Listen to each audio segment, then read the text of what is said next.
Yo, what's up mga kapatid at welcome back again sa ating Facebook page at YouTube channel. So for today's video mga kapatid, nakaraan nag-unboxing tayo. So ngayon naman, i-testing natin siya, yung ating in-unbox na audio interface, no? So ngayon, i-testing natin siya sa ating PC kung goods ba or hindi, yung kanyang quality, no? So ito nga pala yung nabili kong audio interface na Reworal Q24, no? Meron siyang 24 bits at 192 amps kiloamps, no? So hindi ko alam kung ano ibig sabihin ng KHS na Z na yan, no? Bahala na kayo mag-isip, no? So testing natin siya guys kung maganda ba yung kanyang quality audio, no? Kung solid ba yung kanyang quality.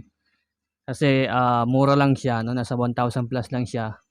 Hindi gaya ng ibang mga audio interface na nasa 3K, 4K pataas, no? So ito ay mura lang. So ito ay Reworal Q24, no? So wag na tayong magpaligoy-ligoy mga kapatid. Testing na natin siya. Let's go! Siyempre bago ang lahat mga kapatid, i-set up muna natin siya, no? So ayan, meron siyang ano sa likod, USB. I-connect natin siya sa PC, no? So nagamit ko na 'to nakaraan, na testing ko na. So ipapakita natin sa inyo kung paano siya ilagay, no? So ayan. I-connect lang natin 'yan. Yan. So kung may ilaw na siya, ibig sabihin nun, gumagana na siya, no? So, ililipat natin yung ating microphone para i-testing sa ating pagre-record, no? So, wait lang. So, ayan mga kapatid, yung ginagamit na natin ay Reworal audio interface, no? So, ito na yung gamit natin sa ating audio, no? Hindi ko lang alam kung gumagana ba siya gamit yung jack natin, no? Kasi ginamitan ko siya ng jack, ayan, sa may output, tapos kinanik ko siya sa cellphone. Tapos yung headset niya pala guys, malaki mga kapatid, no? Malaki yung kanyang headset. Ayan, malaki. Hindi siya kagaya ng ibang interface. Maliit lang. So testing natin kung working ba siya sa computer natin, no? So gamit tayo ng software na Adobe Audition 1.5, no? So ito yung pinaka latest, no? Pinaka old model na ng Adobe, no? So napakarami ng magandang Adobe ngayon. Pero ito lang kasi yung kaya ng aking PC, no? Kasi mahinang klase lang siya. So tignan natin. So ayan yung pangalan niya, no? Audio device. So ayan. Gumagana na siya sa input at sa output naman. So gumagana rin siya, no? So working na siya, ibig sabihin. Testing natin mag-record kung goods ba.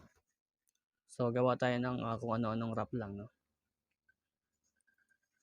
Simula pagkabata pinangarap ko na ang maging makata, kaya pinilit kong sundan nilakaran mong daan. Marami man balakid ay di yun naging hadlang. So yun lang, sample natin. So pakinggan natin. Simula pagkabata pinangarap ko na ang maging makata, kaya pinilit kong sundan nilakaran mong daan. Marami man balakid ay di yun naging hadlang. So yun lang. So yun, maganda naman siya. Hindi ko lang alam kung working ating cellphone, no? Kasi jack lang yung ginamit natin at sa output lang, no? Pero goods naman siya para sa akin. Okay naman yung kanyang audio, no? So simple lang siya, pag pinlog in mo, no? Easy plug in lang, no? Hindi na kailangan ng software para magamit mo siya, no? So sa halagang 1,000 mahigit, meron ka ng isang audio interface, no? So sa akin, goods siya, pero hindi ko pa siya nagagamit sa pagre-record ng music, no? Kasi busy tayo, no?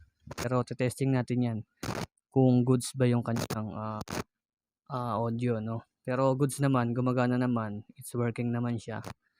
Sa mga naghahanap diyan ng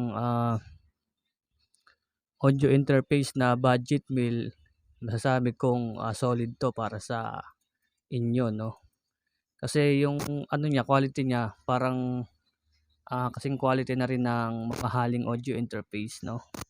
Tsaka malaki siya, hindi siya kagaya ng ibang audio interface na maliit lang. At ito ay 2 channel na 'no.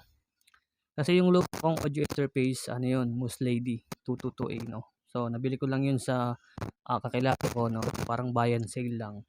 Tapos ilang buwan lang din, nasira agad siya. Kaya kaya mas magandang bibili pa rin yun na talagang solid 'no.